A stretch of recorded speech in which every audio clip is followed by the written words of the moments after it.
Hello, my name is Greg Story. I'm the president of Dale Carnegie Training here in Japan. Public speaking is one of those critical skills we all need in life, but many of us fail to get even off the first stepping stone to success in becoming a public speaker because we are so scared of the process and we fear failure and we fear ridicule.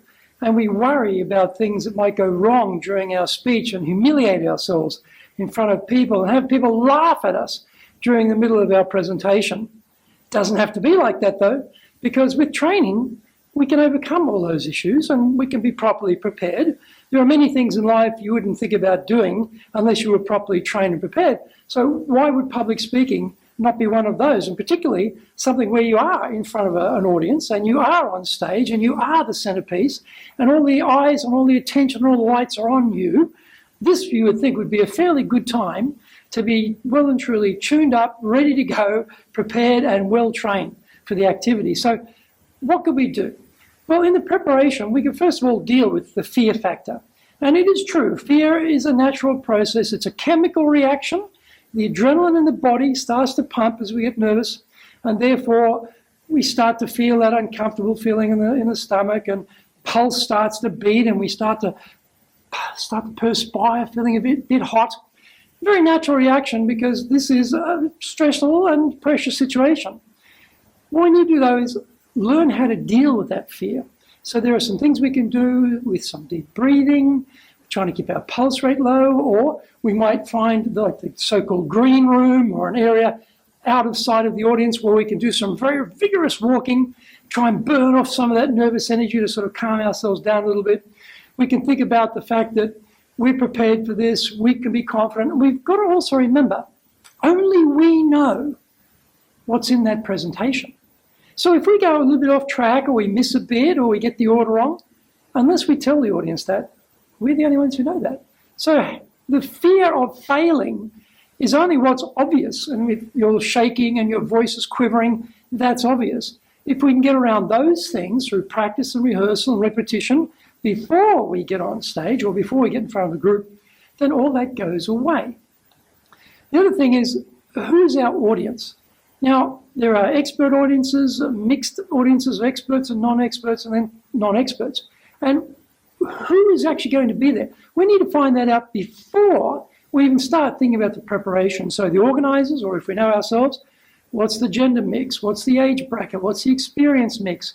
Now, are they real experts? Are they not experts? What level do I need to pitch this talk at so that I will get through to my audience? I won't be talking over their head, or I won't be insulting them by going too low. I'll be right on target. Or I need a mixture because I have different groups in the audience. These are some of the things we need to look at. And part of our audience research is when we actually get to the venue, come early. Well, you should come early anyway to set up, just in case there's some equipment failure or there's some problem you need to get sorted out before you start. Never turn up in a rush, that's the first rule. Get there early, and after you've set up, then as the audience members come in, walk over and introduce yourself. Hi, my name's Greg Story, I'm going to be your speaker today. What's your interest in coming and what do you do? Have a little conversation with a few people. Start to understand a little bit about them, their motivations, and have that conversation. Then, when we get to start the talk, we can start reaching out to those people. You know, I was talking to Mary at the beginning today before we got going, and she mentioned something very interesting that I hadn't thought about before. Now we're connecting with one of them, the audience members. So it's no longer us and them. We're inside that group too. And we use words like we, not you, which is a separator. So small things like this, including the audience, getting them to raise their hands in answer to a question, so there's some physical involvement, not too much though, don't go crazy on that, is also very, very helpful. Another thing we need to take careful note of is, what is the point of this talk? What is our purpose? Are we here to convince our audience of some idea, action, plan, suggestion, proposal? Are we here to motivate them to take action on something? Or are we here to provide information, get some new data in front of them, some latest research findings? Is it inform, presentation? Or are we here just to entertain them? We're the after dinner speaker. We're going to tell some stories. We're going to tell people some interesting things, get them laughing, going to have a good time. Depending on what our purpose is, that will determine the structure we have. So we know who the audience is going to be. What are we trying to achieve with that audience? Let's structure that in a way that will be most effective with that audience. Now, how are we going to start? This is very critical because that audience, they are already full in their heads with stuff. It's a busy day. They've got things coming up. They've got lots of stuff on their mind. We are an interruption to their thought processes and day. And we're competing with a lot of distractions. They've got their mobile phones with them. They can escape in a second. So how are we going to stop them being distracted and grab their attention to listen to us? We want their attention, listen to us. So our opening has got to break through all that clutter. Then as we get into the structure, where are we going with this?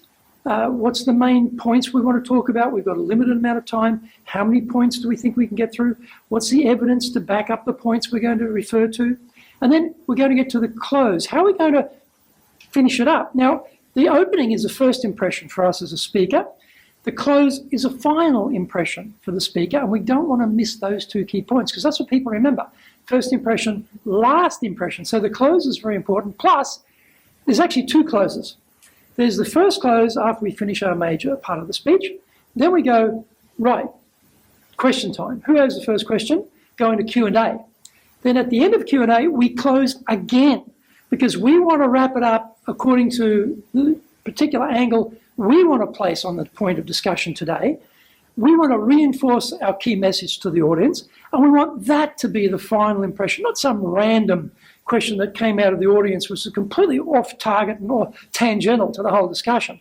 No, we need to control that final impression. So our visuals are very important. If we're using slides, there are some very basic rules around slides. And the major problems people get into trouble with the slides is too much information on one slide. Zen-like approach, bear, easy, in 2 seconds. 2 seconds, they have to get what's on that slide. If they can't get it in 2 seconds, then change it. If you've got masses of data, don't put that up. You might have a wall of numbers which nobody can read, and you've all heard this. I know you can't read this, but, well, if we can't read it, why on earth is that on the screen? You can have a wall of numbers like wallpaper and pull out one number, one large number, font number, and talk about that one number and what it means. Or if you're showing graphs with trend lines, we'll just talk about the trend. You don't have to have massive detail on what the exact numbers are. You see people that got this point in time's got this number and this number. And don't need that. You just need to show the audience looks at the trend. They understand where we're going with it. So let's not have too many colours. Oh, Japan, please, please. Don't put 5 colours or more on a slide. Oh, I just can't believe it sometimes. Or have colours and fonts that you can hardly read the font because the background colour and the font colour are so similar. They sort of disappear. They're so opaque, can't even understand it. So many simple things that people get wrong, which they don't need to get wrong. So let's make our visuals very clear, easy to understand. Have lots of them. Don't have to have all the graphs and diagrams on one slide. One diagram, one slide, one graph, one slide. Big size, good rule for everyone. Because a slide is basically cost you nothing. It's not like the old days. We had to go and provide actual slides and a slide projector or with an OHP making the slides on an OHP. It's not, today it's free. Okay, so let's not kill our audience with too much detail on the slide, and don't make the visuals the key point. We have to be the key point. We want the audience looking at us, not at the screen. So make ourselves the key point, and the slides are purely a backup to us. Q&A. Now, there's an important point I mentioned before. Now, generally speaking, when we're doing our talk, we're in total control. Right? We've written it, we've been given the time, we're up on the podium, we've got the mic, we're in charge. However, when we get to Q&A, who's the first question? Now, it's a street fight. It's a street fight. Anybody can ask anything or make any statement or say anything they like, and we cannot control it. And this is where you see a lot of presenters. They do a pretty good job. They're in control. They got their materials. They know what they're talking about. Then they go to Q&A, and it's a disaster. and they don't know how to answer the questions. They start to get very nervous and they start stumbling and mumbling and bumbling, and suddenly their credibility just goes kaplunk. Why would you want that? Q&A, there's techniques for Q&A. How to deal with those really curly questions. How to take a question and disable that question. How to nullify the power of the question. Sometimes those questions, they're not questions. They're guided missiles from someone trying to make us look bad. And this happens a lot in big companies.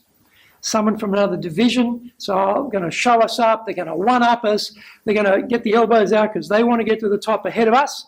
And they use the question time, question opportunity as a way of trying to make us look bad. So knowing how to handle those questions is very important. And rehearsal, rehearsal, rehearsal. Do not make the time that you step up to that podium, the first time that you've done this presentation, and it happens, busy people, maybe someone else even prepared the slides, you haven't even seen them before. You get up there and you're really unprepared and it looks like you're unprepared. Credibility, kaplunk again. So you've worked out what you're going to say, you've done all the preparation, now you go and rehearse and get the cadence right and get the timing right and get the pauses right and hit those key words that you want to really emphasize for your audience. And make sure that even in practice there's nobody there. You're looking at all 6 sectors of your room. You know, the people in the front, the people in the back, people on the right, people on the left, people in the center. You've got those 6 pockets that you're looking at to make sure that you're covering everyone off. And this way, even though there's no one there, you're getting in the habit of being inclusive with the whole audience, draw them into you. Now, wouldn't it be great if we could learn all these things and save ourselves the embarrassment, stop the train wreck, you know, maintain our credibility. In fact, let's improve our credibility by being capable as a presenter. Well, there's a perfect answer to this. We have a program, it's called Successful Public Speaking. It's a one-day program. We do it in-house, we do it in public courses, we do it in Japanese, we do it in English. Very, very flexible, very, very easy. And we go through about 5 modules in this course. It deals with all the things I've talked about in this video. The details are here in the video. If you'd like to know more about that, check it out. This could be something that will, well, it'll save you a lot of wear and tear. It'll save you a lot of time. It'll build your career and your business. And boy, you'll be so happy you got the training, because unlike everybody else who's terrified to get up in front of people, you will get up, you will look confident, you will be competent, you will be capable, you will be believable, and people will remember you in a positive note. Wouldn't that be great? Do the course, and that's what's going to happen.